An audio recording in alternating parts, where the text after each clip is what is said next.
Hello everyone, एक बार फिर से आप सभी का क्रेजी जीके ट्रिक के यूट्यूब प्लेटफॉर्म पर स्वागत है। आज के सेशन में हम हमारी करंट अफेयर की वन लाइनर सीरीज को यहां पर आगे बढ़ाएंगे। आपको पता होगा हर मंथ के करंट अफेयर को जो कि इंपॉर्टेंट होते हैं वन लाइनर फॉर्म में हम डिस्कस करते हैं। यहां पर हम मार्च 2025 के सभी 100 इंपॉर्टेंट करंट अफेयर को वन लाइनर फॉर्म में यहां पर डिस्कस करेंगे। सेशन में एंड तक बने रहिएगा, कुछ इंफॉर्मेशन होगी इंपॉर्टेंट तो वो भी मैं आपको क्वेश्चन के साथ बता दूंगा। एंड तक वीडियो को देखिए, पसंद आए तो लाइक और शेयर कर दीजिएगा और चैनल पर पहली बार आए हैं तो चैनल को सब्सक्राइब कर लीजिए। इसके अलावा देखिए फ्रेंड्स, आप हमारे करंट अफेयर 2025 का जो ईयरली पैकेज है हमारा वन स्टॉप सॉल्यूशन वो ज्वाइन कर सकते हैं, जहां पर आपको 2025 का पूरा करंट अफेयर इस सिंगल पैकेज में कवर हो जाएगा। इसकी लिंक मैंने आपको डिस्क्रिप्शन में दे दी है, वहां पर जाकर आप इसे ज्वाइन कर सकते हैं। आपको अपडेटेड मंथली करंट अफेयर की ई बुक मिल जाएगी, ईयरली करंट अफेयर की हमारी शंखनाद ई बुक आपको सब यहीं पर प्रोवाइड की जाएगी। इसके अलावा अगर आप जीएस ज्वाइन करना चाहते हैं तो 100 आवर जीएस का हमारा कोर्स ज्वाइन कर सकते हैं, जहां पर जीएस के सभी टॉपिक को, सभी सब्जेक्ट को बहुत ही सिंपल ट्रिक्स के माध्यम से और बहुत ही सिंपल कॉन्सेप्ट के माध्यम से यहां पर कवर करवाया गया है। इसकी भी लिंक आपको डिस्क्रिप्शन में दी गई है, दोनों को ही आप वहां पर जाकर अवेल कर सकते हैं। कोई भी आपको डाउट आता है तो क्वेरी नंबर आपके लिए रहता है, आप कॉल कर लीजिए, आपकी क्वेरी वहां पर सॉल्व हो जाएगी। चलिए शुरू करते हैं हमारे मंथली करंट अफेयर के वन लाइनर को। मार्च के टॉप 100 करंट अफेयर को हम यहां पर डिस्कस करेंगे। देखिए, 97th ऑस्कर अवार्ड 2025 में बेस्ट फिल्म का पुरस्कार किस फिल्म ने जीता है? तो अभी रिसेंटली मार्च 2025 में ऑस्कर अवार्ड अनाउंस किए गए थे। 97th ऑस्कर अवार्ड थे। ऑस्कर अवार्ड को ही एकेडमिक अवार्ड के नाम से जाना जाता है। अभी बेस्ट फिल्म के लिए ऑस्कर दिया गया एनोरा मूवी को। देखिए, आप सभी के लिए लास्ट 3 मंथ के करंट अफेयर की marathon class crazy GK trick के यूट्यूब प्लेटफॉर्म पर आपको मिल जाएगी। तो जनवरी, फरवरी, मार्च के सभी इंपॉर्टेंट करंट अफेयर को वहां पर मैंने बहुत ही डिटेल में पढ़ा है। तो आप डिटेल में पढ़ना चाहते हैं तो वो वीडियो देख लीजिए, और यहां पर केवल हम आंसर लेंगे और कुछ कैजुअल डिटेल की बात करेंगे जो कि इंपॉर्टेंट है। तो एनोरा मूवी को बेस्ट मूवी का अवार्ड दिया गया। एनोरा मूवी ने सबसे ज्यादा 5 ऑस्कर अवार्ड जीते हैं 2025 में। बेस्ट डायरेक्टर का अवार्ड दिया गया एनोरा मूवी के लिए टिम बकर को। बेस्ट एक्टर का अवार्ड दिया गया द ब्रूटलिस्ट मूवी के लिए एड्रिन ब्रॉडी को। और बेस्ट एक्ट्रेस की बात करें तो एनोरा मूवी के लिए माइकी मेडिसन को ऑस्कर अवार्ड से सम्मानित किया गया। काफी सारी अलग अलग कैटेगरीज थी, लेकिन जो इंपॉर्टेंट है वो यहां पर मैंने आपको बता दी। वास्तुकला के नोबेल के रूप में जाना जाने वाला प्रित्जकर पुरस्कार 2025 किसे प्रदान किया गया? तो देखिए, नोबेल ऑफ आर्किटेक्चर के नाम से जाना जाता है प्रित्जकर पुरस्कार। 2025 में यह अवार्ड दिया गया है लिउ जियाकुन को। अगर हम इनकी बात करें, लिउ जियाकुन की बात करें, तो ये चीन के बहुत ही फेमस आर्किटेक्ट हैं।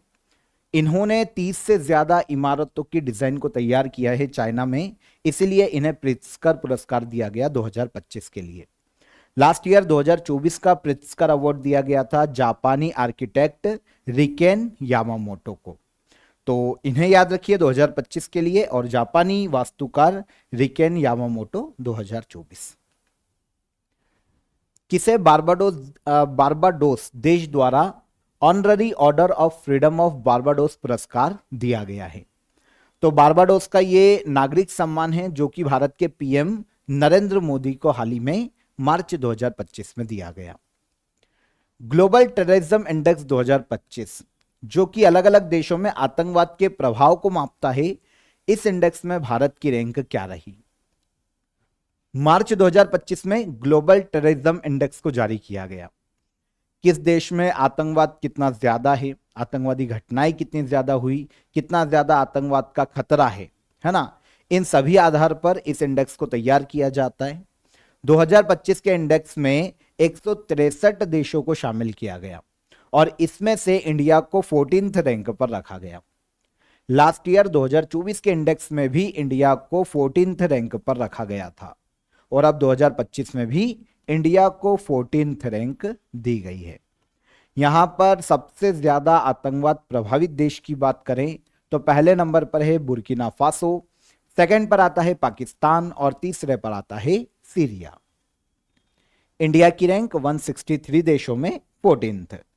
पब्लिश कौन करता है इस रिपोर्ट को, ग्लोबल टेररिज्म इंडेक्स को, तो institute for economic and peace इस रिपोर्ट को जारी करता है और सन 2000 में इस रिपोर्ट की शुरुआत की गई थी पहली बार। दिलजीत दोसांझ को किस इंटरनेशनल ब्रांड का ग्लोबल ब्रांड एम्बेसडर बनाया गया? दिलजीत दोसांझ को हाल ही में लिवाइस ने अपना ग्लोबल ब्रांड एम्बेसडर बनाया है। लिवाइस आप जानते हैं बहुत ही फेमस ब्रांड है। इसको ग्लोबली अब प्रमोट करते हुए दिखाई देंगे पंजाबी सिंगर और एक्टर दिलजीत दोसांझ। अचंता शरद कमल ने हाल ही में संन्यास की घोषणा की। ये किस खेल के खिलाड़ी हैं या किस खेल से संबंधित है? तो अचंता शरद कमल की बात करें तो बहुत ही फेमस ये टेबल टेनिस प्लेयर हैं जिन्होंने हाल ही में इंटरनेशनल टेबल टेनिस खेलों से संन्यास का अनाउंसमेंट किया है। अचंत शरद कमल, देखिए इंडियन गवर्नमेंट के द्वारा टेबल टेनिस में इनके योगदान के लिए काफी सारे अवार्ड अचंत शरद कमल को दिए गए हैं, जैसे इन्हें अर्जुन अवार्ड दिया गया था 2004 में। इसके अलावा पद्मश्री दिया जा चुका है 2019 में सॉरी, और मेजर ध्यानचंद खेल रत्न अवार्ड दिया गया था 2022 में, जो कि इंडिया का सर्वोच्च खेल सम्मान है। तो ये अचंत शरद कमल है टेबल टेनिस प्लेयर जिन्होंने हाल ही में टेबल टेनिस खेलों से संन्यास का अनाउंसमेंट किया मार्च 2025 में। आगे आ जाएं।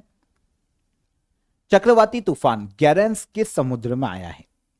तो अभी मार्च 2025 में गैरेंस नाम का एक चक्रवाती तूफान देखने को मिला, एक साइक्लोन देखने को मिला था हिंद महासागर में, इंडियन ओशियन में। और इसने इंडियन ओशियन में फ्रांस का एक क्षेत्र या द्वीप है ला रियूनियन, इसको प्रभावित किया था। ला रियूनियन के उत्तरी क्षेत्र में आया था। फ्रांस की ओवरसीज टेरिटरी है हिंद महासागर में, है ना, मतलब हिंद महासागर में फ्रांस का द्वीप है जिसको प्रभावित किया था गैरेंस चक्रवाती तूफान ने। भारत का पहला रिवर डॉल्फिन सेंसस सर्वे किया गया और इसमें देश में डॉल्फिन की कुल संख्या कितनी दर्ज की गई? तो अभी भारत में रिवर डॉल्फिन का सर्वे किया गया था, उनकी जनगणना की गई थी और इसमें पता चला कि गंगा अपवा तंत्र, ब्रह्मपुत्र और सिंधु अपवा तंत्र, मतलब ये जो मेन रिवर है, इनमें डॉल्फिन की टोटल संख्या 6327 है। इंडिया में सबसे ज्यादा डॉल्फिन हमको उत्तर प्रदेश राज्य में देखने को मिलती है रिवर डॉल्फिन, और ऑल ओवर कितनी है? 6327। इसमें से 6324 गंगा और उसकी सहायक नदियों में मिली है और मात्र 3 डॉल्फिन मिली है सिंधु और उसकी सहायक नदियों में। ओके, तो ऑल ओवर इंडिया में 6327 डॉल्फिन हैं इस जनगणना के अनुसार। रणजी ट्रॉफी 2024-25 का खिताब केरल को हराकर किस टीम ने जीता है? केरल को हराकर रणजी ट्रॉफी 2024-25 का खिताब जीता विदर्भ ने। एक डोमेस्टिक क्रिकेट प्रतियोगिता है, बीसीसीआई इसका हर साल आयोजन करवाता है। 2024-25 में विनर रही विदर्भ और रनर अप रही केरल की क्रिकेट टीम। यमांडू ओरसी हाल ही में किस देश के प्रेसिडेंट बने हैं? यमांडू ओरसी उरुग्वे के हाल ही में नए प्रेसिडेंट अपॉइंट किए गए। उरुग्वे जो कि एक दक्षिण अमेरिकी देश है, इसकी कैपिटल है मोंटेविडियो और इसके नए प्रेसिडेंट बने कौन? Yamandu Orsi. Chief minister single women self employment scheme किस राज्य सरकार ने लॉन्च की? Chief minister single women self employment scheme को लॉन्च किया है उत्तराखंड सरकार ने। उत्तराखंड में जो सिंगल विमेन हैं, जो अविवाहित हैं या फिर जो डिवोर्स्ड हैं, ऐसी महिलाओं को या फिर जिनके पति की मृत्यु हो गई है, विधवा हैं, ऐसी महिलाओं के उत्थान के लिए, उन्हें बिजनेस शुरू करने के लिए राज्य सरकार के द्वारा उन्हें 2 लाख रुपए तक की आर्थिक सहायता दी जाएगी। इसमें से 75% उनको सब्सिडी के रूप में दिया जाएगा। केवल 25% ही महिला को मिलाना पड़ेगा स्टार्टअप के लिए, बाकी 75% सब्सिडी के रूप में गवर्नमेंट देगी। इसके लिए उत्तराखंड सरकार ने 30 करोड़ का बजट रखा है 2025-26 के फाइनेंशियल ईयर के लिए। Chief minister single women self employment scheme Uttarakhand सरकार की योजना है। स्टीव स्मिथ जिन्होंने वनडे इंटरनेशनल खेलों से संन्यास की घोषणा की, किस देश के खिलाड़ी हैं? स्टीव स्मिथ, इन्होंने चैंपियंस ट्रॉफी के बाद वनडे इंटरनेशनल से संन्यास लिया था ऑस्ट्रेलिया के बहुत ही फेमस खिलाड़ी हैं। हाल ही में सेंट्रल गवर्नमेंट ने केदारनाथ और हेमकुंड साहिब के लिए कितनी लागत की रोपवे परियोजनाओं को मंजूरी प्रदान की? तो सेंट्रल गवर्नमेंट ने केदारनाथ और हेमकुंड साहिब के लिए 7,000 करोड़ रुपए की रोपवे प्रोजेक्ट को मंजूरी प्रदान की है। उत्तराखंड में 2 रोपवे बनाए जाएंगे। एक हेमकुंड साहिब से लेकर गोविंद घाट तक होगा, जिसका नाम है गोविंद घाट हेमकुंड साहिब रोपवे। इसकी लेंथ होगी 12.4 किलोमीटर और कॉस्ट आएगी ऑलमोस्ट 2730 करोड़ रुपए। सेकेंड, सोनप्रयाग से केदारनाथ तक का रोपवे है, जिसकी टोटल लेंथ है 12.9 किलोमीटर और इसकी कॉस्ट आएगी ऑलमोस्ट 4081 करोड़ रुपए। तो 2 रोपवे हैं यहां पर, याद रखिएगा। इन्हें सम्मिलित रूप से केदारनाथ और हेमकुंड साहिब रोपवे के नाम से जाना जाता है। 7,000 करोड़ रुपए दोनों रोपवे को बनाने के लिए केंद्र सरकार ने अभी पास किए हैं। यूनाइटेड नेशन द्वारा जीरो डिस्क्रिमिनेशन डे कब मनाया जाता है? जीरो डिस्क्रिमिनेशन डे, शून्य भेदभाव दिवस विश्व, है ना, पूरे वर्ल्ड में। तो ये यूनाइटेड नेशन के द्वारा मनाया जाता है 1 मार्च को। पूरे वर्ल्ड से किसी भी प्रकार के भेदभाव को खत्म करना, लोगों को इसके प्रति अवेयर करना, जीरो डिस्क्रिमिनेशन डे को मनाए जाने का मुख्य उद्देश्य। 1 मार्च को मनाया जाता है। 2025 की थीम की बात करें तो वी स्टैंड टुगेदर 2025 में जीरो डिस्क्रिमिनेशन डे की थीम है। कब? 1 मार्च को मनाया जाता है। थलक्की वंदनम योजना किस राज्य में लॉन्च की गई? थलक्की वंदनम योजना को लॉन्च करने का श्रेय दिया जाता है आंध्र प्रदेश सरकार को। देखिए योजना क्या है, जो माता पिता है ना जिनके बच्चे स्कूल जाते हैं, उन माता पिताओं को, स्पेशली महिलाओं को 15,000 रुपए की आर्थिक वित्तीय सहायता दी जाएगी, ताकि राज्य में जो स्कूल से ड्रॉप रेट है उसको खत्म किया जा सके, कम किया जा सके। तो फर्स्ट से लेकर 12th तक के जो छात्र हैं राज्य में, उनकी माताओं को 15,000 रुपए की आर्थिक सहायता दी जाएगी आंध्र प्रदेश सरकार के द्वारा। इसके लिए आंध्र प्रदेश सरकार ने 2025-26 के एजुकेशन ईयर के लिए 9,407 करोड़ रुपए का प्रावधान किया है। थलक्की वंदनम स्कीम। किस उपग्रह ने सोलर फ्लेयर कर्नेल की पहली तस्वीर ली है? पहले तो हम यहां पर यह समझे कि सोलर फ्लेयर कर्नेल एक्चुअल में होता क्या है। देखिए, जब भी सूर्य का जो गुरुत्वीय क्षेत्र है या तो वो बनता है या फिर टूटता है ना, तो इसे केस में सूर्य की सतह पर ऊर्जा उत्पन्न होती है, इसे कहा जाता है सोलर फ्लेयर। और जब स्पॉट में से चमकीली रोशनी निकलती है तो वो है सोलर फ्लेयर कर्नेल। इसकी प्रॉपर इमेज ली है पहली बार भारत के आदित्य L1 ने। इंडिया ने इसे लॉन्च किया था। इंडिया का पहला सूर्य मिशन है आदित्य L1। इसरो के द्वारा 2 सितंबर 2023 को PSLV C57 के माध्यम से इसे लॉन्च किया गया था। सूर्य के अध्ययन के लिए इंडिया का पहला मिशन आदित्य L1, इसी ने सोलर फ्लेयर कर्नेल की पहली इमेज को क्लिक किया है। वर्ल्ड वाइल्ड लाइफ डे हर साल कब मनाया जाता है? वर्ल्ड वाइल्ड लाइफ डे ये मनाया जाता है हर साल 3 मार्च को। वन्य जीवों की रक्षा करना, उनके संरक्षण के प्रति लोगों को जागरूक करना वर्ल्ड वाइल्ड लाइफ डे को मनाए जाने का मुख्य उद्देश्य है। 3 मार्च को मनाया जाता है। 2025 की थीम की बात करें तो wild life conservation, finance, investing in people and planet 2025 में वर्ल्ड वाइल्ड लाइफ डे की थीम है। कब? 3 मार्च को। गंगा वाटर ट्रीटी जो भारत और बांग्लादेश के मध्य में एक जल साझा करने की संधि है, यह कब और कितने वर्षों के लिए लाई गई थी?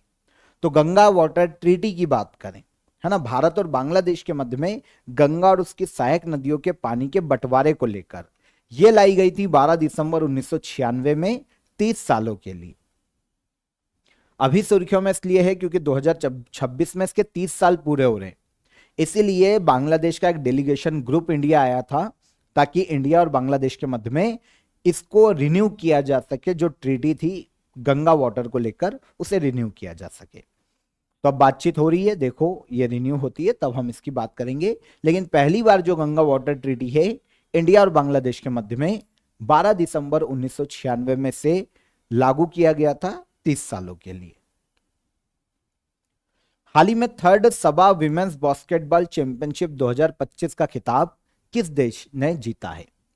थर्ड साबा विमेंस बास्केटबॉल चैंपियनशिप 2025 आयोजन किया गया था इसका नई दिल्ली में।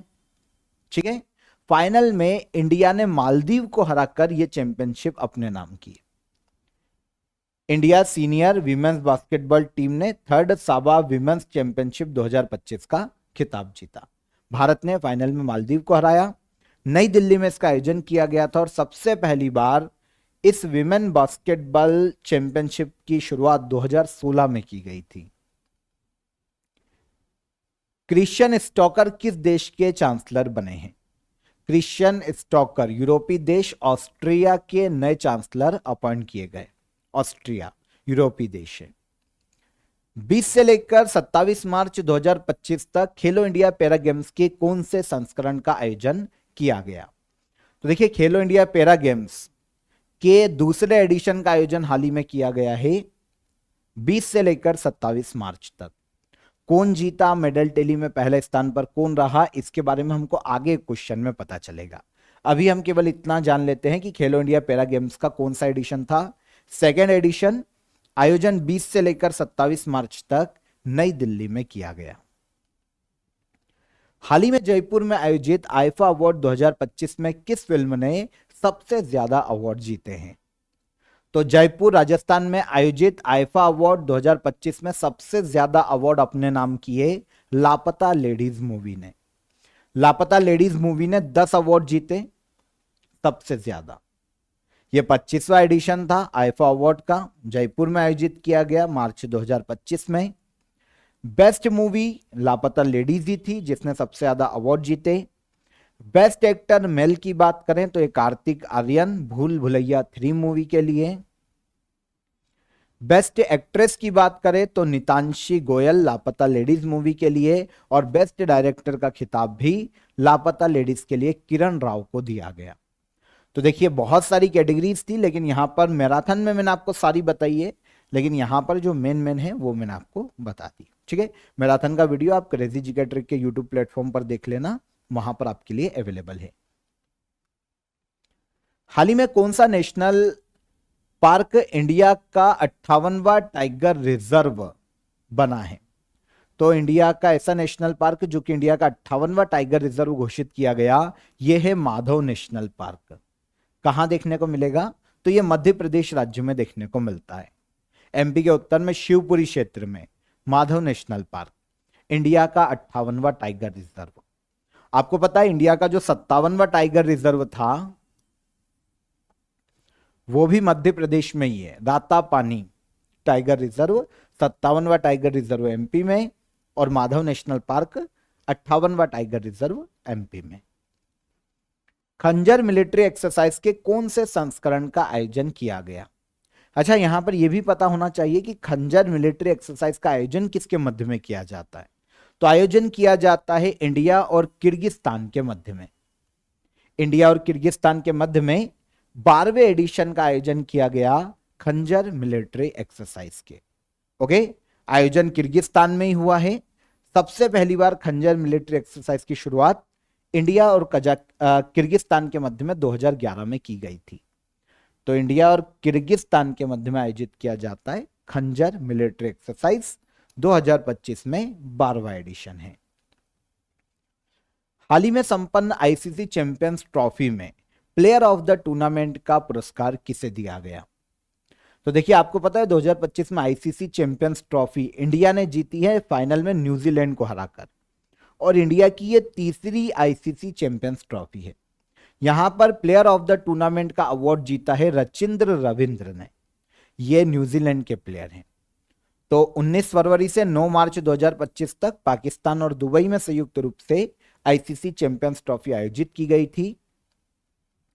2002 में देखिए 3 बार इंडिया ने जीता है। 2002 में इंडिया और श्रीलंका जॉइंट विनर थे पहली बार। फिर 2013 में हमने इंग्लैंड को हराकर यह ट्रॉफी जीती, और 2025 में न्यूजीलैंड को हराकर अब तीसरी बार हमने आईसीसी चैंपियंस ट्रॉफी का खिताब जीता। यहां पर प्लेयर ऑफ द टूर्नामेंट रहे रचिंद्र रविंद्र, और फाइनल में रचिन रविंद्र के प्लेयर ऑफ द टूर्नामेंट। और फाइनल में man of the match Bharat के रोहित शर्मा रहे थे। हाल ही में साइना नेहवाल किस कंपनी की ब्रांड एम्बेसडर बनी है?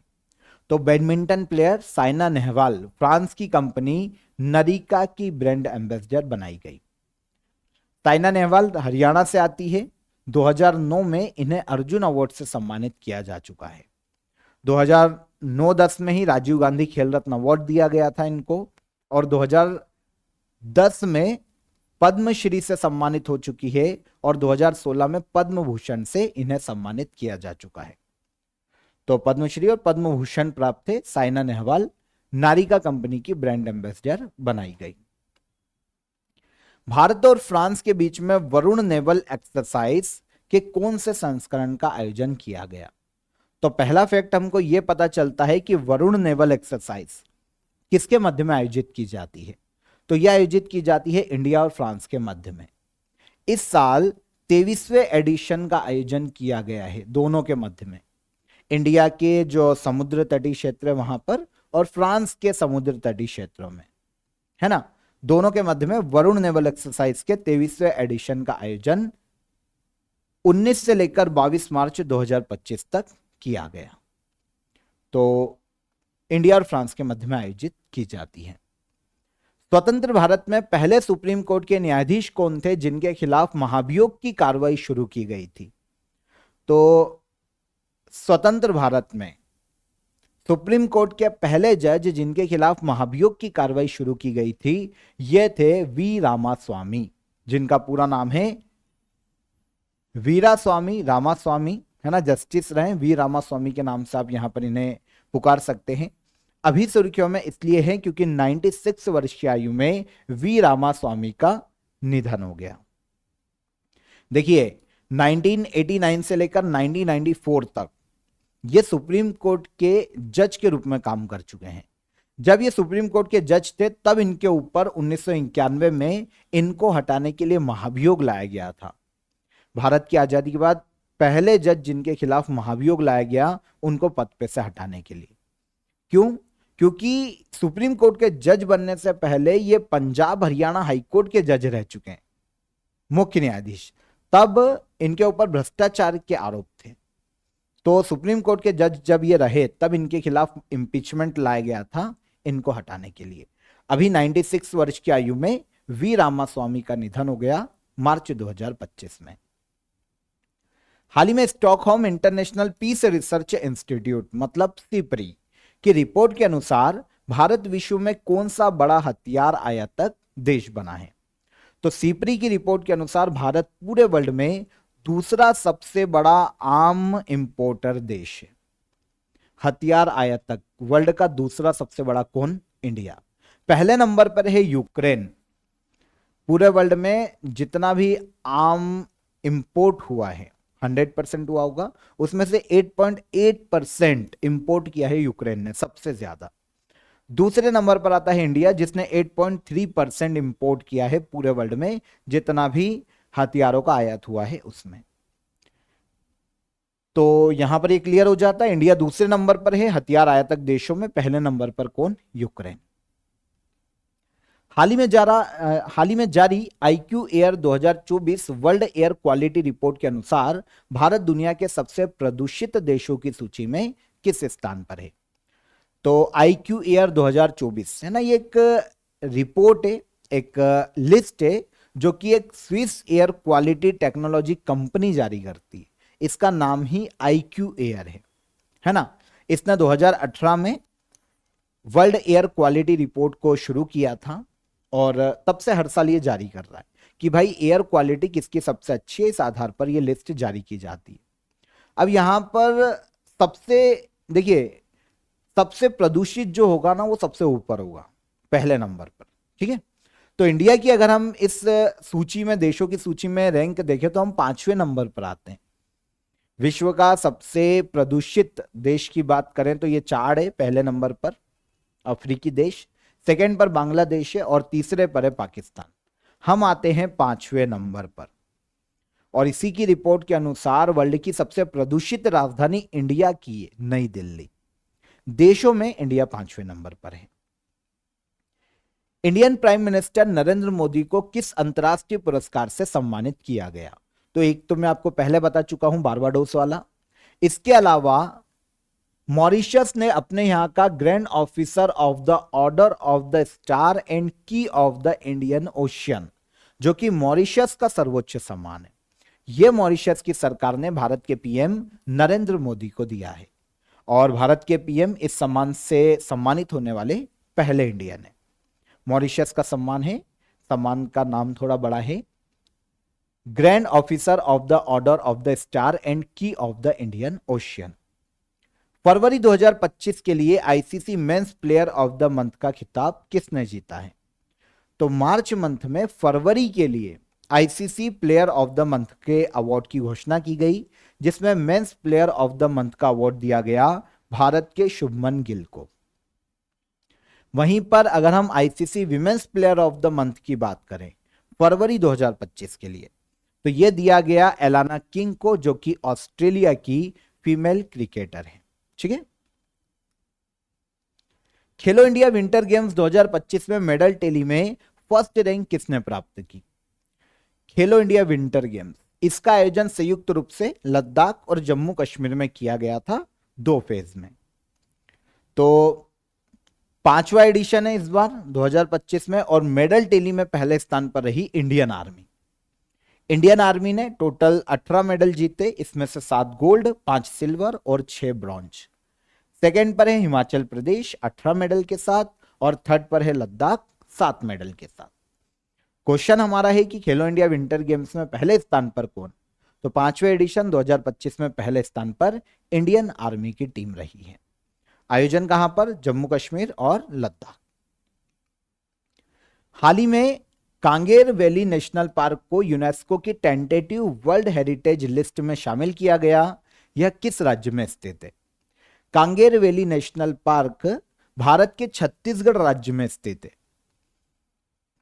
इसे यूनेस्को ने टेंटेटिव वर्ल्ड हेरिटेज लिस्ट में शामिल किया है, मतलब वर्ल्ड हेरिटेज की संभावित सूची है ना, संभावना है, अभी निगरानी सूची है, ये निगरानी करेंगे और in future permanent UNESCO site का दर्जा इसे दिया जाएगा। लेकिन अभी के लिए ये टेंटेटिव वर्ल्ड हेरिटेज की लिस्ट में शामिल किया गया। कांगेर वैली नेशनल पार्क कहां पर? छत्तीसगढ़ राज्य में। पीएम युवा 3.0 योजना किस मंत्रालय के द्वारा लॉन्च की गई है? Prime minister schemes for mentoring young author. तो भारत में जो युवा लेखक है, 30 साल से कम उम्र के लेखक, ऐसे लेखकों का चयन किया जाएगा। किस भाषा में? तो 8th शेड्यूल में जो 22 भाषा हैं भारतीय संविधान में, उन 22 भाषा में से किसी भी लैंग्वेज का 30 साल से कम का अगर युवा ऑथर है, लेखक है, तो ऐसे 50 युवा लेखकों का चयन किया जाएगा और उन्हें मेंटरशिप दी जाएगी लेखन के क्षेत्र में। तो ये है पीएम युवा 3.0। इसे शुरू किया है मिनिस्ट्री ऑफ एजुकेशन ने। पहली बार इसे 31 मई 2021 को लॉन्च किया गया था। फिर पीएम युवा 2.0 लाई गई 2 अक्टूबर 2022, और अब 2025 में पीएम युवा 3.0 को लॉन्च किया गया मिनिस्ट्री ऑफ एजुकेशन के द्वारा। याद रखिएगा 30 साल से कम उम्र के ऑथर होना चाहिए और 50 ऑथर चयन किए जाएंगे जिन्हें मेंटरशिप दी जाने वाली है। कंप्यूटिंग के नोबेल पुरस्कार के रूप में जाना जाने वाला एएम ट्यूरिंग अवार्ड 2024 किसे दिया गया? तो कंप्यूटिंग के नोबेल पुरस्कार के रूप में जाने जाने वाला एएम ट्यूरिंग अवार्ड दिया गया एंड्रयू बार्टो और रिचर्ड सटन को। ये दोनों ही यूएसए के प्रोफेसर हैं। अवार्ड की बात करें तो उन व्यक्तियों को दिया जा सकता है जिन्होंने कंप्यूटर साइंस के क्षेत्र में आउटस्टैंडिंग परफॉर्मेंस दिया हो, कोई अच्छा योगदान दिया हो, तो ऐसे किसी व्यक्ति को दिया जा सकता है। तो यूएसए के 2 प्रोफेसर एंड्रयू बार्टो और रिचर्ड सटन को दिया गया कंप्यूटिंग का नोबेल। कौन सा अवार्ड है? Am Turing award. 2024 के लिए है, लेकिन अभी 2025 में से अनाउंस किया गया। एशियन विमेंस कबड्डी चैंपियनशिप 2025 का खिताब किसने जीता? एशियन विमेंस कबड्डी चैंपियनशिप, इसका आयोजन किया गया था ईरान के तेहरान में और यह 6th एडिशन था। फाइनल में इंडिया ने ईरान को हराकर एशियन विमेंस कबड्डी चैंपियनशिप 2025 का खिताब जीता। इंडियन विमेंस कबड्डी टीम ने फाइनल में ईरान को हराया और यहीं पर इसका आयोजन किया गया था। 6th edition. विनर रहा इंडिया, रनर अप हो जाता है ईरान। हाल ही में किस राज्य ने अपना सैटेलाइट लॉन्च करने की घोषणा की? तो भारत के असम राज्य ने हाल ही में खुद का सैटेलाइट लॉन्च करने की घोषणा की है, जिसे नाम दिया गया असम सैट। और इस तरीके से भारत में पहला राज्य हो जाएगा असम, जो कि खुद का सैटेलाइट लॉन्च करेगा। राज्य में बॉर्डर सिक्योरिटी, एग्रीकल्चर एरिया के प्रोटेक्शन के लिए, डिजास्टर मैनेजमेंट को मजबूत करने के लिए इस सैटेलाइट का यूज किया जाएगा। नाम है असम सैट। तो भारत का पहला ऐसा राज्य जो कि खुद का सैटेलाइट लॉन्च करेगा असम राज्य है। हाल ही में वेटलैंड वाइस यूज के लिए रामसर अवार्ड 2025 प्राप्त करने वाली पहली भारतीय महिला कौन बनी? तो देखिए कैटेगरी है ये वेटलैंड वाइस यूज। जो वेटलैंड होता है उसका सही तरीके से मैनेजमेंट करना और उसका सही तरीके से यूज करना, वेटलैंड कंजर्वेशन के लिए काम करना, है ना, ये एक कैटेगरी है वेटलैंड वाइस यूज। इसके लिए यूनेस्को के द्वारा रामसर अवार्ड 2025 दिया गया जय श्री वेंकटेशन को। भारत में केयर अर्थ ट्रस्ट की सह संस्थापक है जय श्री वेंकटेशन, जिन्हें यूनेस्को के द्वारा रामसर अवार्ड 2025 दिया गया वेटलैंड वाइस यूज की कैटेगरी में। 15th hockey India senior women's national championship 2025 का खिताब किसने जीता? 15th hockey India senior women's national championship 2025 का खिताब जीता हॉकी झारखंड ने। आयोजन 1 से लेकर 12 मार्च 2025 तक हरियाणा के पंचकुला में किया गया। फाइनल में झारखंड की महिला हॉकी टीम ने हरियाणा की महिला हॉकी टीम को हराकर यह खिताब अपने नाम किया है। 15वां एडिशन है hockey India senior women's national championship का। आयोजन कहां? हरियाणा। विनर हॉकी झारखंड और रनर अप हॉकी हरियाणा। महिला उद्यमियों को बिना गारंटी कोलेट्रल फ्री लोन देने के लिए अस्मिता लोन योजना किसके द्वारा चलाई गई? तो अस्मिता लोन योजना जो महिला एंटरप्रेन्योर है उन्हें बिना गारंटी के राज्य सरकार लोन देगी।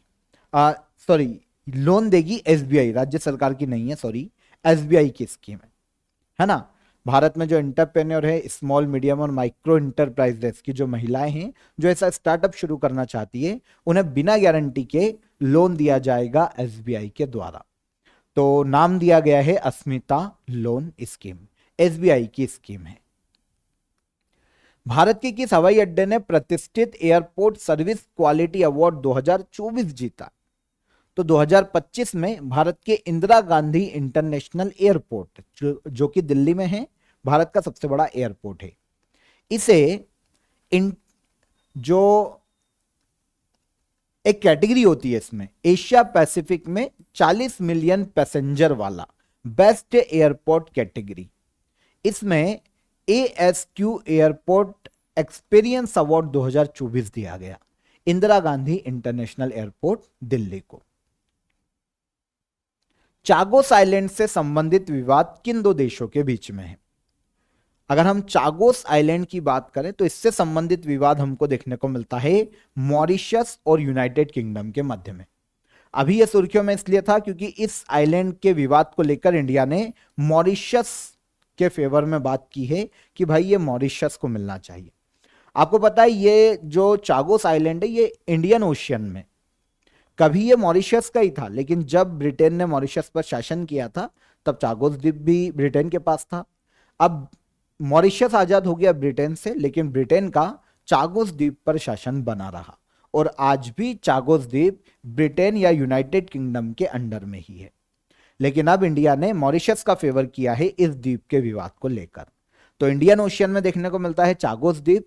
विवाद किन दो देशों के मध्य में है, क्वेश्चन ये पूछा जाता तो ये मॉरिशस और यूनाइटेड किंगडम के मध्य में देखने को मिलता है। इसके बाद Indian super cross racing league का ब्रांड एम्बेसडर किसे बनाया गया? तो Indian super cross racing league का ब्रांड एम्बेसडर बनाया गया है फिल्म अभिनेता सलमान खान को। दुनिया की first franchise based super cross racing league है जिसकी शुरुआत की गई थी 2024 में। भारत के अलग अलग शहरों में आयोजित करवाया जाता है। 2025 में अब इसके ब्रांड एम्बेसडर बनाए गए सलमान खान।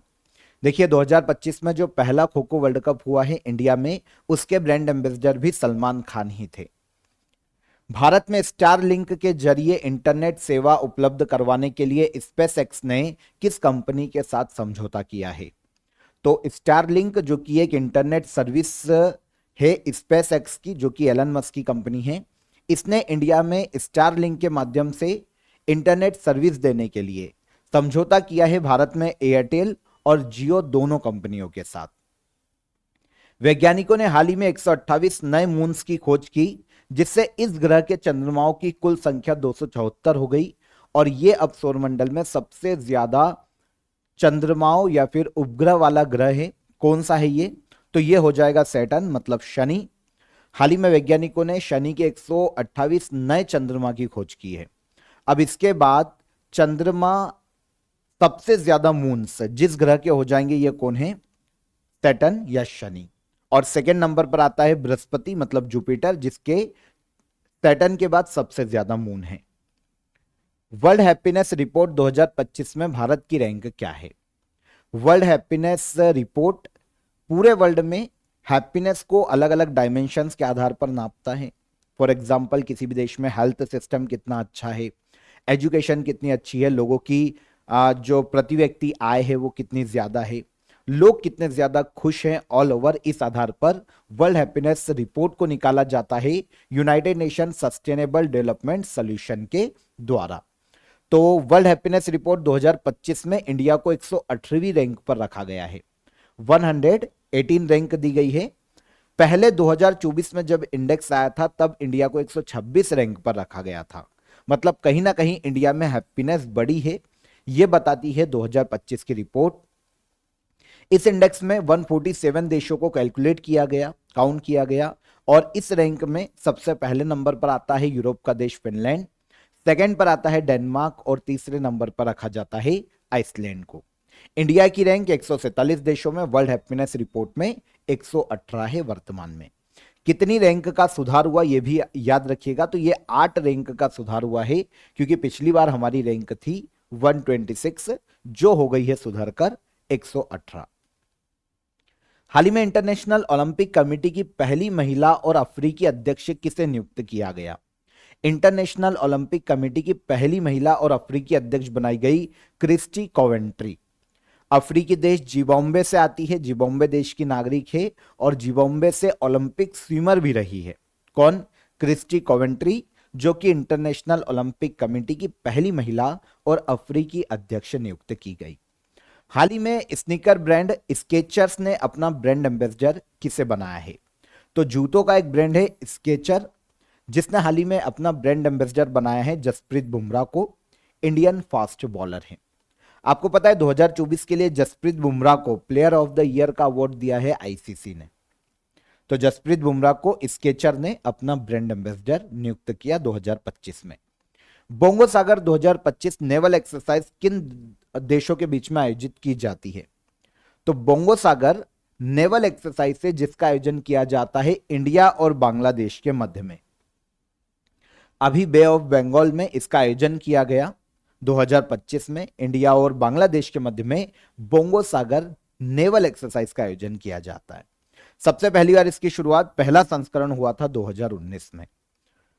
बांग्लादेश और इंडिया की नेवी के मध्य में आपसी कॉपरेशन को बढ़ावा देना है ना, आपसी समझ को बढ़ावा देना, पीस को बढ़ावा देना, इसे आयोजित किए जाने का मुख्य उद्देश्य है। हॉकी इंडिया अवार्ड 2024 में गोलकीपर ऑफ द ईयर का अवार्ड किसे दिया गया?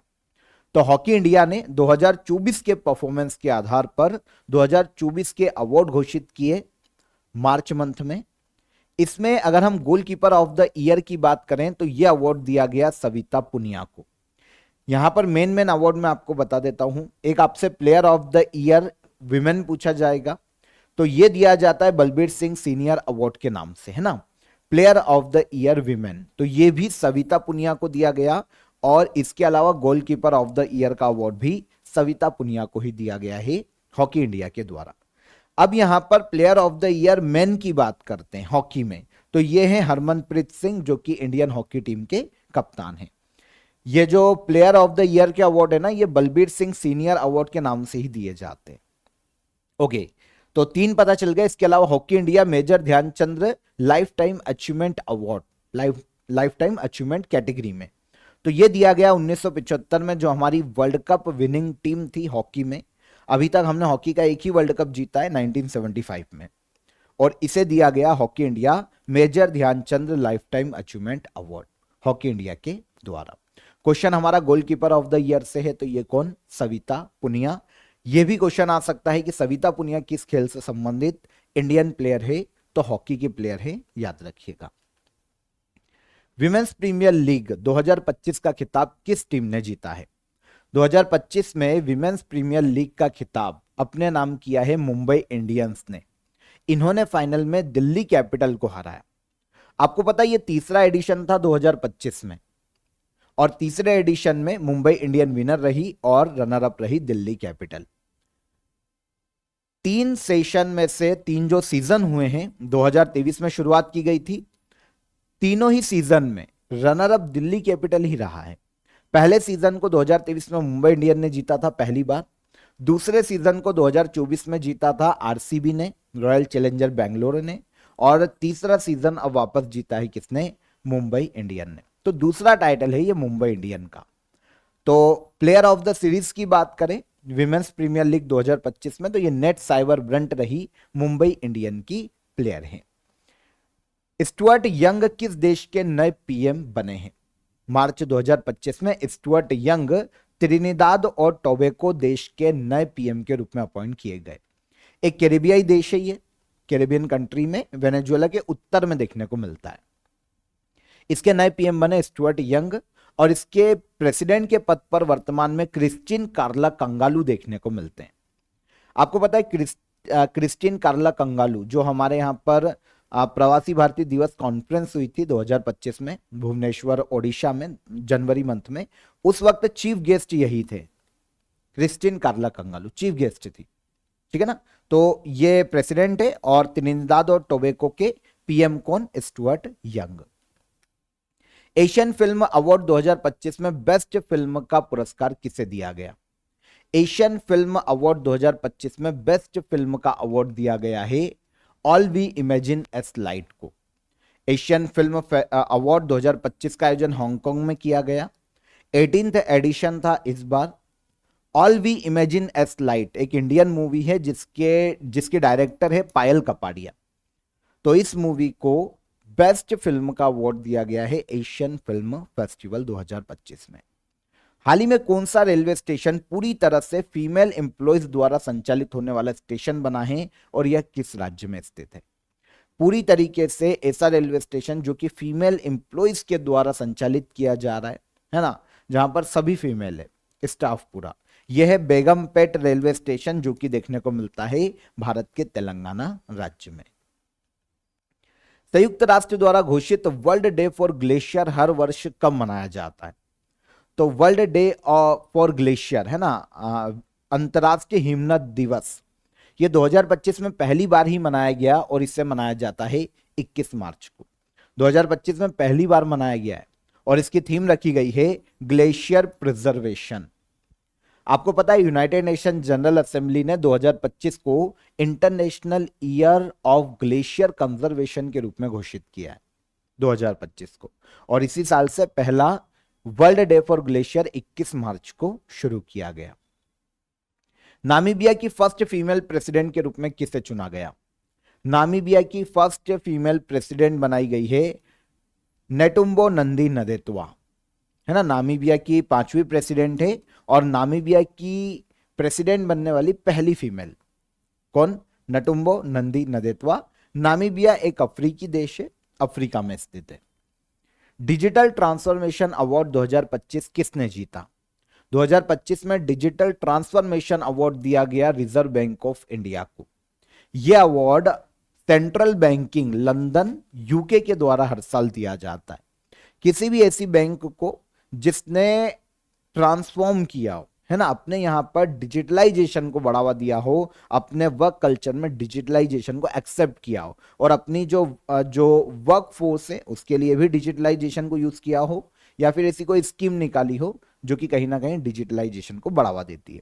तो इस तरीके से डिजिटल ट्रांसफॉर्मेशन अवार्ड दिया जाता है सेंट्रल बैंकिंग लंदन यूके के द्वारा हर साल, और यह दिया गया इस बार रिजर्व बैंक ऑफ इंडिया को। भारत की पहली निजी पुनर्बीमा कंपनी कौन सी बनी है ना, री इंश्योरर की बात की जा रही है। यह होता क्या है, पहले इसको समझो। देखिए, हम इंश्योरेंस कराते हैं अपना, हेल्थ इंश्योरेंस, लाइफ इंश्योरेंस, किसी एक कंपनी के द्वारा। मान लो वो कंपनी ए है जिससे मेरा हेल्थ इंश्योरेंस है। अब इस कंपनी के पास बहुत सारे इंश्योरेंस हैं, है ना, कि बहुत लोग इसने इंश्योरेंस करे होंगे, गाड़ी का इंश्योरेंस किया होगा, लाइफ इंश्योरेंस, हेल्थ इंश्योरेंस। अब ये कंपनी को अगर मान लो कि पूरा पैसा लोगों को अगर देना पड़ता है, सबको जरूरत पड़ गई इंश्योरेंस के पैसे की, है ना, मैं बीमार हो गया या फिर ऐसा कुछ हो गया और मुझे जरूरत है, तो ऐसे सबको पड़ गई, तो ये कंपनी को भी इंश्योरेंस देने वाली एक और कंपनी होती है, इसे कहा जाता है री इंश्योरर। तो अभी तक विदेशी प्राइवेट कंपनियां ये काम कर रही थी, लेकिन पहली भारत की प्राइवेट री इंश्योरर कंपनी बनी है वैल्यू एथिक्स री इंश्योरेंस, जो कि बेंगलुरु कर्नाटक की कंपनी है। अभी तक प्राइवेट में तो बहुत सारी थी विदेशी, इंडियन गवर्नमेंट की general insurance corporation of India ये काम कर रही थी, लेकिन ये गवर्नमेंट की। प्राइवेट सेक्टर में ऐसी पहली कंपनी आई है वैल्यू एथिक्स री इंश्योरेंस, जो कि कर्नाटक बेंगलुरु में स्थित एक कंपनी है। गोल्ड मर्क्यूरी अवार्ड 2025 पीस और ग्लोबल लीडरशिप के लिए किसे दिया जाएगा? ग्लोबल मर्क्यूरी अवार्ड 2025 दिया जाएगा दलाई लामा को, है ना। दलाई लामा जो कि तिब्बती बौद्धों के धर्म गुरु हैं, और भारत में धर्मशाला हिमाचल प्रदेश में उन्होंने शरण ले रखी है। तो अवार्ड उन्हें नॉन वायलेंस, इसके अलावा इन्वायरमेंट सस्टेनेबिलिटी, है ना, पर्यावरण की रक्षा के लिए, अहिंसा को बढ़ावा देने के लिए उनका जो योगदान है उसके लिए दिया जा रहा है। तो दलाई लामा को दिया जाएगा गोल्ड मर्क्यूरी अवार्ड 2025। 20वां नेशनल यूथ एथलेटिक्स चैंपियनशिप 2025 में कौन शीर्ष पर रहा है? 20वां नेशनल यूथ एथलेटिक्स चैंपियनशिप, इसका आयोजन इस बार बिहार पटना में किया गया। कहां पर? पटना बिहार में। और यहां पर हरियाणा टॉप पर रहा है मेडल टेली में। 20 नेशनल यूथ एथलेटिक्स चैंपियनशिप 2025 में हरियाणा ने 6 गोल्ड जीतकर अपना शीर्ष का मुकाम हासिल किया। आयोजन पटना बिहार में किया गया। Championship athletics federation of India के द्वारा हर साल इस चैंपियनशिप का आयोजन किया जाता है। टॉप पर कौन? हरियाणा। पद्म भूषण विजेता रमाकांत रथ, जिनका हाल ही में निधन हो गया, वे किस क्षेत्र से संबंधित थे? तो रमाकांत रथ बहुत ही फेमस एक साहित्यकार थे, जिनका हाल ही में 90 वर्ष की आयु में निधन हो गया। ओडिया भाषा के साहित्यकार थे, ओडिशा से। आप इन्हें ओडिया पोएट भी बोल सकते हैं, रमाकांत रथ। 90 वर्ष की आयु में इनका निधन हो गया। साहित्य के क्षेत्र में रमाकांत रथ के योगदान के कारण उन्हें 1978 में साहित्य अकादमी अवार्ड दिया जा चुका है। इसके अलावा सरस्वती सम्मान इन्होंने 1992 में जीता था। भारत सरकार के द्वारा इन्हें 2006 में पद्म भूषण दिया जा चुका है। रमाकांत रथ जो कि ओडिया पोएट है, हाल ही में इनका निधन हो गया।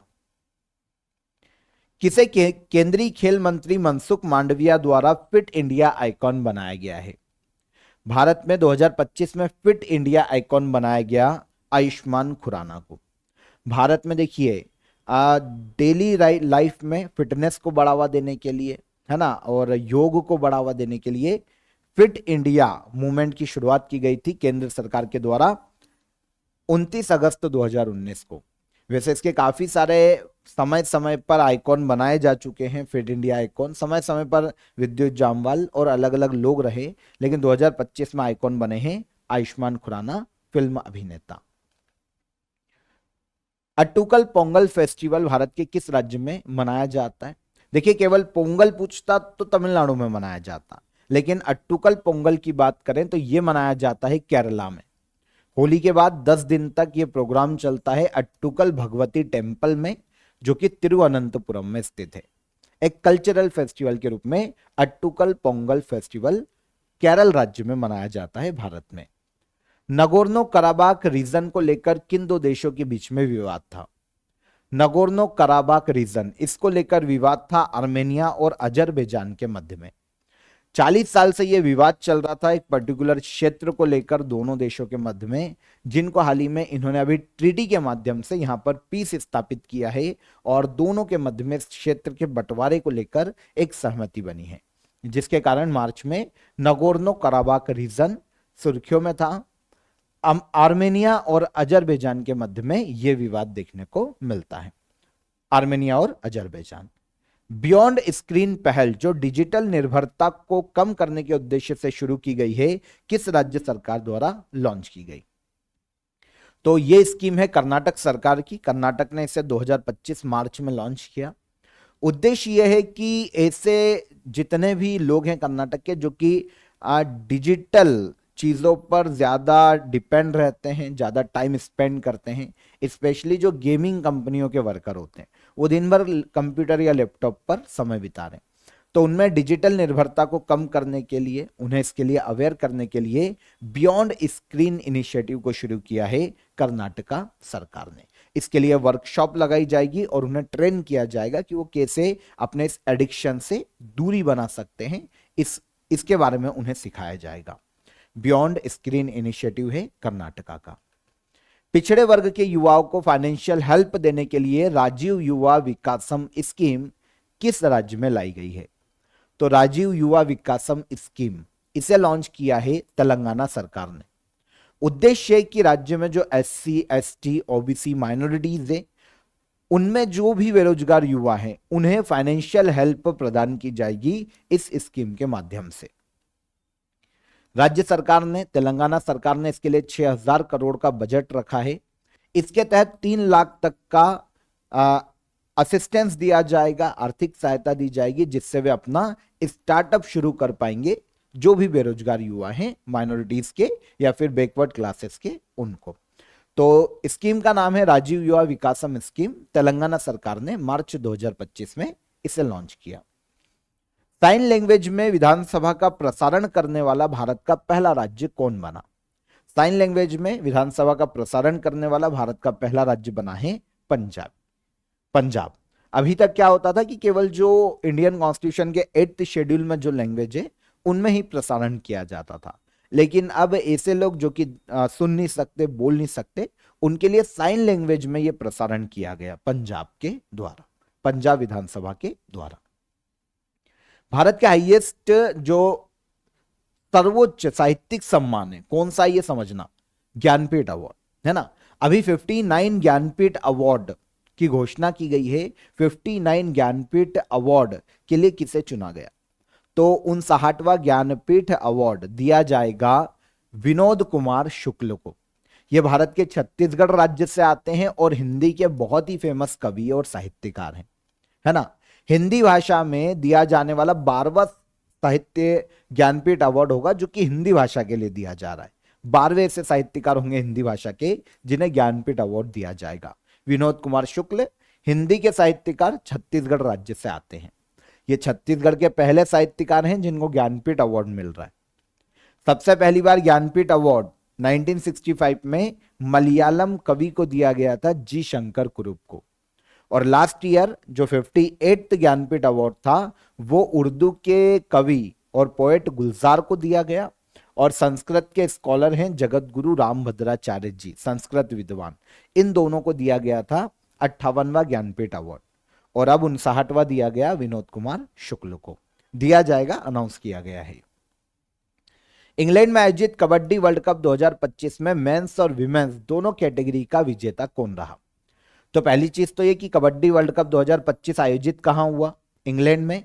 दोनों कैटेगरी में विनर रही इंडिया और दोनों ही कैटेगरी में विनर इंडिया ने हराया है इंग्लैंड को कबड्डी वर्ल्ड कप 2025 में। इस बार यह सेकेंड एडिशन था और इसकी शुरुआत 2019 में की गई थी। अब 2025 में सेकेंड एडिशन इंग्लैंड में आयोजित किया गया और दोनों कैटेगरी में इंग्लैंड ही रनर अप रहा और यहां पर इंडिया की कबड्डी टीम विनर रही, मेंस और विमेंस दोनों में। भारत का पहला vertical lift railway bridge Pamban bridge, जिसका उद्घाटन प्रधानमंत्री नरेंद्र मोदी 6 अप्रैल को करेंगे, कहाँ स्थित है? तो पंबन ब्रिज की बात करें, जिसका इनॉग्रेशन नरेंद्र मोदी जी के द्वारा किया जाएगा, ये भारत का पहला वर्टिकल लिफ्ट रेलवे ब्रिज है, जो कि देखने को मिलेगा तमिलनाडु में। तमिलनाडु में ये 2.2 किलोमीटर लंबा है और इसके निर्माण में टोटल कॉस्ट आई है 535 करोड़ रुपए की लागत। गणित का नोबेल प्राइज कहे जाने वाला एबेल प्राइज 2025 किसे दिया गया? तो गणित का नोबेल या मैथमेटिक्स का नोबेल कहलाता है एबेल प्राइज। 2025 में यह जापान के एक मैथमेटिशियन को दिया गया, मसाकी काशिवारा को। जापान के बहुत ही फेमस मैथमेटिशियन है। नॉर्वे की गवर्नमेंट के द्वारा ऐसे किसी भी व्यक्ति को जिसने मैथमेटिक्स में या गणित के क्षेत्र में योगदान दिया हो, उसे यह अवार्ड दिया जा सकता है। पहली बार इसकी शुरुआत की गई थी 2003, नॉर्वे गवर्नमेंट देती है एबेल अवार्ड, और 2025 में जापानी मैथमेटिशियन मसाकी काशिवारा को यह दिया गया। ट्यूनीशिया का नया पीएम किसे नियुक्त किया गया? ट्यूनीशिया के नए पीएम अपॉइंट किए गए सर्रा जाफरानी ज़ैंजरी। ट्यूनीशिया के प्रेसिडेंट है वर्तमान में कैस सैयद। इन्होंने सर्रा जाफरानी ज़ैंजरी को ट्यूनीशिया का नया पीएम अपॉइंट किया है। आपको पता है, ट्यूनीशिया की दूसरी महिला पीएम बनी है। कौन? सर्रा जाफरानी ज़ैंजरी। अफ्रीका के नॉर्थ में स्थित एक देश है ट्यूनीशिया, जिसकी कैपिटल है ट्यूनिस। वर्ल्ड वाटर डे हर साल किस तारीख को मनाया जाता है? हर साल वर्ल्ड वाटर डे मनाया जाता है 22 मार्च को, और इसकी थीम 2025 में रखी गई glacier preservation.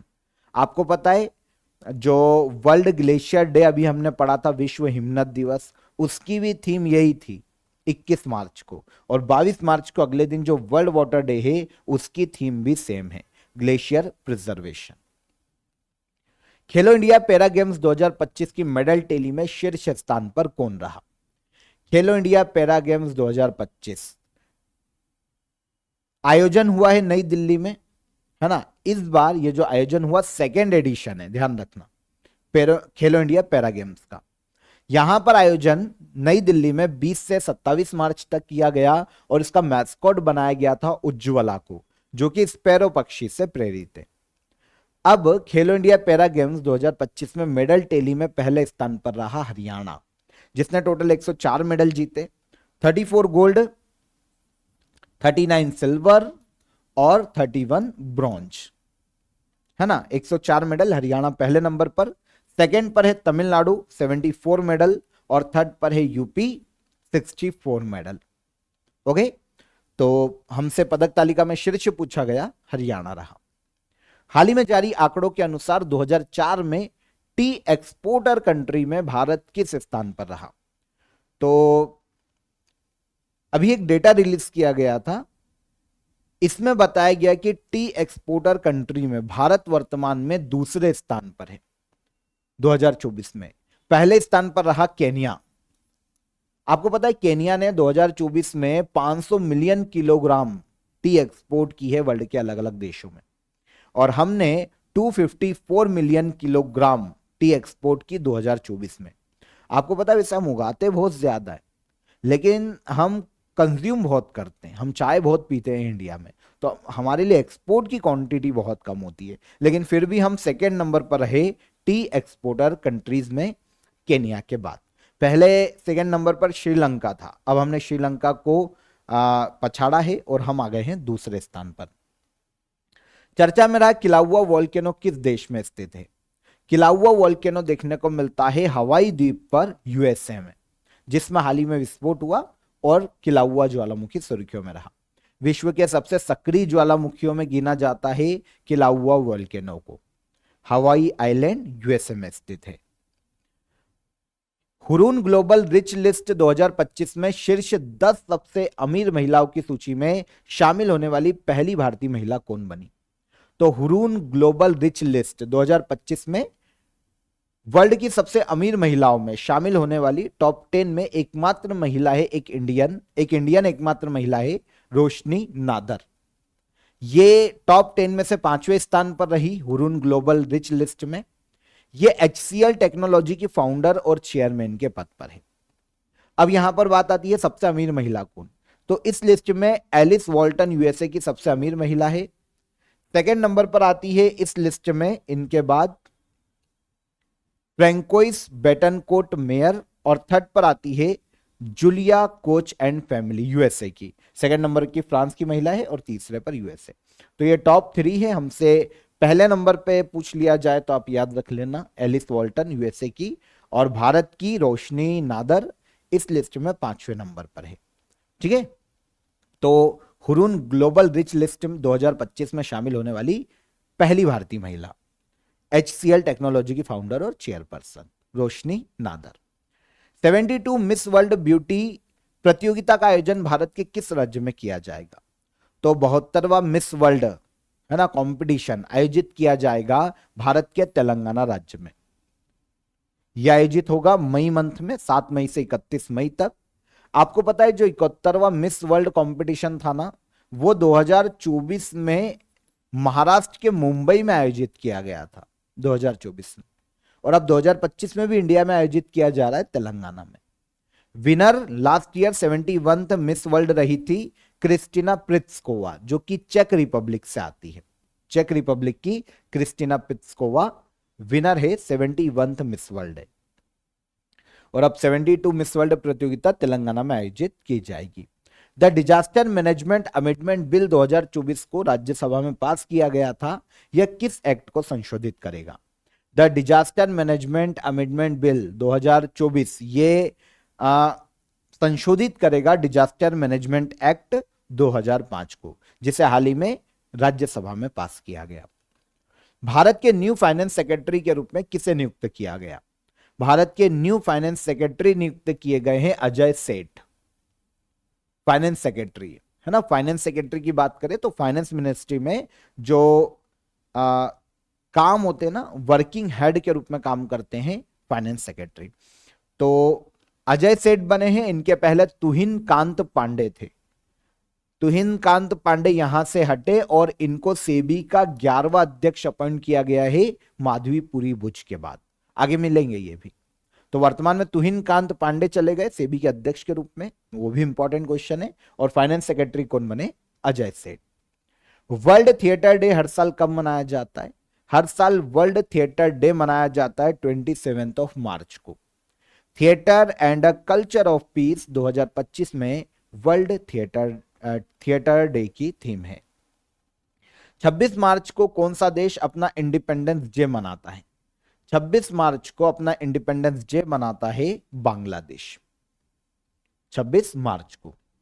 Maharashtra Bhushan award 2025 किसे दिया जाएगा? 2025 में महाराष्ट्र भूषण अवार्ड दिया जाएगा राम सुतार को।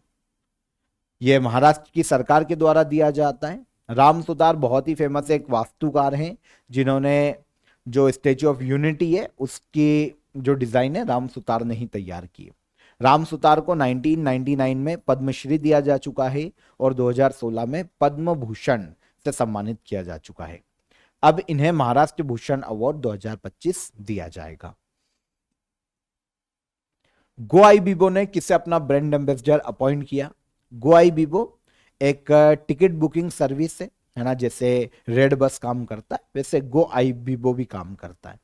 इसके ब्रांड एम्बेसडर बनाए गए हैं ऋषभ पंत, क्रिकेटर। बी सुमित रेड्डी ने हाल ही में रिटायरमेंट की घोषणा की, या किस खेल से संबंधित है? बी सुमित रेड्डी जिन्होंने हाल ही में रिटायरमेंट लिया है, ये बैडमिंटन के बहुत ही फेमस खिलाड़ी हैं, बैडमिंटन खेल से संबंधित है। समर्थ इंक्यूबेशन प्रोग्राम जो भारत के टेलीकॉम और आईटी सेक्टर में इनोवेशन और टेक्नोलॉजी उन्नति को बढ़ावा देने के उद्देश्य से शुरू किया गया है, किस संगठन के द्वारा लॉन्च किया गया? तो समर्थ इंक्यूबेशन प्रोग्राम, इसे लॉन्च करने का श्रेय दिया जाता है centre for development of telematics, जिसे शॉर्ट में CDOT कहा जाता है। CDOT की बात करें तो ये इंडियन गवर्नमेंट का एक ऑटोनोमस टेलीकॉम रिसर्च और डेवलपमेंट सेंटर है, जिसने क्या किया, ऐसे जितने भी स्टार्टअप है जो कि टेक्नोलॉजी या इनोवेशन टेलीकॉम सेक्टर में, आईटी सेक्टर में इनोवेशन के लिए जो काम करने वाले हैं, जो टेक्नोलॉजी के लिए काम करने वाले जितने भी स्टार्टअप है, उनको एक समझ लो वर्कशॉप के रूप में ये वर्कशॉप देंगे 6 महीने की। इसमें क्या होगा कि सिखाया जाएगा स्टार्टअप को कि आपको कैसे ग्रो करना है, जो भी उन्हें रिसोर्सेस चाहिए स्टार्टअप को वो उन्हें प्रोवाइड किए जाएंगे और फाइनली सक्सेस होने में उनकी मदद की जाएगी। तो ये एक इंक्यूबेशन प्रोग्राम है समर्थ नाम का, जिसे centre for development of telematics के द्वारा शुरू किया गया। डिजिटल क्रॉप सर्वे सिस्टम किस मिनिस्ट्री के द्वारा लॉन्च किया गया? डिजिटल क्रॉप सर्वे सिस्टम को लॉन्च किया है ministry of agriculture and farmer welfare ने। इससे होगा क्या, गवर्नमेंट के जितने भी अधिकारी और कर्मचारी है ना, वो इस सिस्टम का यूज करेंगे, डिजिटल क्रॉप सर्वे सिस्टम का।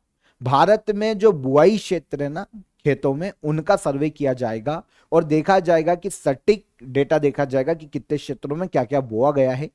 इसके आधार पर जो पॉलिसीज है इन फ्यूचर, जो स्कीम्स है, उनको लागू करने में गवर्नमेंट को मदद मिलेगी। तो ministry of agriculture and farmer welfare की स्कीम है या सिस्टम है digital crop survey.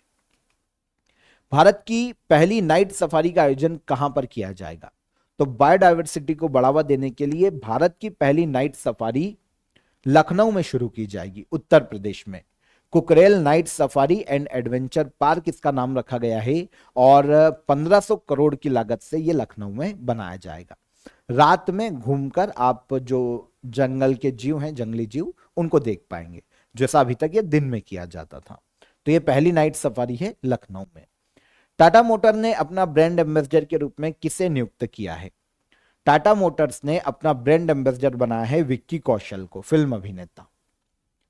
बायोसारथी initiative Bharat की किस मिनिस्ट्री के द्वारा लॉन्च की गई? बायोसारथी इनिशिएटिव को लॉन्च किया है ministry of science and technology ने। इसके तहत ऐसे स्टार्टअप जो कि बायोटेक्नोलॉजी के लिए काम करने वाले हैं, उनको 6 महीने का मेंटरशिप प्रोग्राम दिया जाएगा। तो ये ministry of science and technology की इनिशिएटिव है, जिससे नाम दिया गया Biosarthi. Security and exchange board of India, SEBI के 11वें चेयरपर्सन या अध्यक्ष के रूप में किसे नियुक्त किया गया? अभी मैंने आपको बताया सेबी के 11वें अध्यक्ष कौन बने, जो कि वित्त सचिव के पद से हटे। कौन है? तुहिन कांत पांडे। इनके पहले सेबी के अध्यक्ष थी माधवीपुरी बुच, अब बने हैं सेबी के 11वें अध्यक्ष Tuhin Kanta Pandey. International day of yoga 2025 की थीम क्या घोषित की गई? तो इंटरनेशनल डे ऑफ योगा 2025 में 21 जून को मनाया जाएगा। इसकी थीम सेंट्रल गवर्नमेंट ने अनाउंस की है, yoga for one earth one health. यह थीम 2025 में मार्च में अनाउंस कर दी गई, लेकिन योगा डे है 21 जून को। हाल ही में चर्चित टोंगा आइलैंड कहां पर स्थित है? टोंगा आइलैंड हमको देखने को मिलेगा साउथ पैसिफिक ओशियन में, ऑस्ट्रेलिया और न्यूजीलैंड के पूर्वी क्षेत्र में, है ना, साउथ पैसिफिक ओशियन में। यह अभी सुर्खियों में इसलिए रहा क्योंकि यहां पर 7.1 तीव्रता का एक भूकंप आया है टोंगा आइलैंड में, साउथ पैसिफिक ओशियन में यह देखने को मिलता है। 2025 एशियन रेसलिंग चैंपियनशिप में भारत ने कितने मेडल जीते? 2025 में एशियन रेसलिंग चैंपियनशिप में भारत ने 10 मेडल अपने नाम किए। आयोजन हुआ था जॉर्डन के अम्मान में। 21वां एडिशन है ये इस साल, 25 से लेकर 30 मार्च तक आयोजित किया गया। मेडल टैली में टॉप पर रहा ईरान, जिसने 17 मेडल जीते, 9 गोल्ड, 4 सिल्वर और 4 ब्रॉन्ज। सेकंड पर रहा जापान 21 मेडल के साथ। थर्ड पर रहा नॉर्थ कोरिया 13 मेडल के साथ। इंडिया की मेडल टैली में रैंक देखें तो यह 8वीं रैंक है एशियन रेसलिंग चैंपियनशिप में 2025 में। इंडिया ने 10 मेडल जीते हैं, इनमें से 1 गोल्ड, 3 सिल्वर और 6 ब्रॉन्ज मेडल है। मेडल टैली में इंडिया 8वें स्थान पर रहा एशियन रेसलिंग चैंपियनशिप। आयोजन जॉर्डन के अम्मान में किया गया। कौन सा एडिशन? 21वां एडिशन। 33वें कथक फेस्टिवल 2025, जिसमें दुनिया का फर्स्ट कथक साहित्यिक उत्सव भी आयोजित किया गया। कहां पर आयोजित किया गया? तो 37th कथक फेस्टिवल या 37वां कथक महोत्सव, और इसी में भारत का पहला या वर्ल्ड का पहला कथक साहित्य महोत्सव भी आयोजित किया गया। इसका आयोजन किया गया नई दिल्ली, भारत की राजधानी में। हिंदू न्यू ईयर के रूप में किस दिन को मनाया जाता है? तो हिंदू नववर्ष मनाया जाता है गुड़ी पड़वा से, जो कि इस साल 30 मार्च को था, है ना। चैत्र मास के शुक्ल पक्ष की प्रतिपदा तिथि को मनाया जाता है गुड़ी पड़वा। और यहीं से नया विक्रम संवत का ईयर शुरू होता है। और इस बार जो विक्रम संवत शुरू हुआ 30 मार्च को, वो 2082 है, Vikram Samvat 2082। Indian banks association के नए अध्यक्ष के रूप में किसे चुना गया? इंडियन बैंक एसोसिएशन, जो कि भारत में जितने भी बैंक है उनका एक रिप्रेजेंटेटर के रूप में काम करता है, इंडियन बैंक एसोसिएशन, इसके नए अध्यक्ष अपॉइंट किए गए चल्ला श्रीनिवासुलु शेट्टी। आपको पता है ये कौन है? ये वर्तमान में एसबीआई के अध्यक्ष हैं, चल्ला श्रीनिवासुलु शेट्टी, जो कि इंडियन बैंक्स एसोसिएशन के नए अध्यक्ष अपॉइंट किए गए। 34वें सरस्वती सम्मान 2024 किसे दिया जाएगा? 34वां सरस्वती सम्मान, जो कि साहित्य के क्षेत्र में दिया जाता है, 8th शेड्यूल में जो 22 लैंग्वेज है ना, उनमें से किसी भी लैंग्वेज के साहित्यकार को दिया जा सकता है सरस्वती सम्मान। 34वां सरस्वती सम्मान अभी मार्च 2025 में अनाउंस किया गया, 2024 के लिए, ध्यान रखना, अनाउंस 2025 में किया गया लेकिन ये 2024 के लिए 34th सरस्वती सम्मान, जो कि महामहोपाध्याय साधु भद्रेश दास को दिया जाएगा। ये बहुत ही फेमस संस्कृत के एक लेखक हैं, है ना, संस्कृत भाषा में इनका एक बहुत ही फेमस बुक है स्वामी नारायण सिद्धांत सुधा। इसके लिए 34th सरस्वती सम्मान दिया जाएगा साधु भद्रेश दास को। आपको पता है सरस्वती सम्मान साहित्य के क्षेत्र में के बिरला फाउंडेशन के द्वारा दिया जाता है। 2023 में यह प्रभा वर्मा को दिया गया था, 33 सरस्वती सम्मान था, 33वां सरस्वती सम्मान प्रभा वर्मा को दिया गया, जो कि मलयालम के बहुत ही फेमस लेखक है। इन्हें रुद्र सात्विकम, इनके नोवेल के लिए, उपन्यास के लिए यह अवार्ड दिया गया मलयालम भाषा के लिए। और अब 34वां सरस्वती सम्मान संस्कृत भाषा के लिए साधु भद्रेश दास को दिया जाएगा। लास्ट क्वेश्चन आज के वन लाइनर का, मैरीटाइम बायलैटरल एक्सरसाइज इंद्र 2025 का 14वां संस्करण किसके बीच आयोजित किया गया? तो नाम क्या है? एक नेवल एक्सरसाइज है इंद्र के नाम से। तो इसका आयोजन किया गया है इंडिया और रशिया के मध्य में। इंडिया और रशिया के मध्य में एक मैरीटाइम एक्सरसाइज है, इंद्र के नाम से आयोजित की जाती है। सबसे पहली बार शुरुआत की गई थी 2003 में, और अब 2025 में इंडिया और रशिया के मध्य में यह 14वां संस्करण है, 14th एडिशन। 14th एडिशन का आयोजन मार्च 28 को शुरू हुआ था, 2 अप्रैल तक यह खत्म हुआ चेन्नई के तट पर, और बे ऑफ बंगाल में इसका आयोजन किया गया। नाम क्या है मैरीटाइम एक्सरसाइज का? इंद्र 2025। आयोजन इंडिया और रशिया के मध्य में किया जाता है। इस साल 2025 में यह 14th एडिशन है, तमिलनाडु के चेन्नई में और बे ऑफ बंगाल में आयोजित किया गया। ओके, तो यहां पर देखिए मार्च 2025 के जितने भी करंट अफेयर एग्जाम में पूछे जा सकते हैं उनको यहां पर हमने वन लाइनर में डिस्कस किया, एक एक क्वेश्चन को समझा, और इससे रिलेटेड जितने भी रिलेटेड डिटेल हो सकती है उनको भी यहां पर समझा, जो कि इंपॉर्टेंट है। आई होप सेशन अच्छा लगा होगा। इसके अलावा 100 आवर जीएस का आप कोर्स ज्वाइन कर सकते हैं, इसके बारे में आपको बता चुका हूं, लिंक इसकी मैं आपको डिस्क्रिप्शन में दे दूंगा, वहां पर जाकर आप इसे अवेल कर लीजिए। सेशन कैसा लगा ये कमेंट में बताइएगा, पसंद आया हो तो लाइक और शेयर कर दीजिएगा, और चैनल पर पहली बार आए हैं तो चैनल को सब्सक्राइब कर लीजिए। चलिए फिर मुलाकात करेंगे किसी और वीडियो में, किसी और करंट अफेयर में।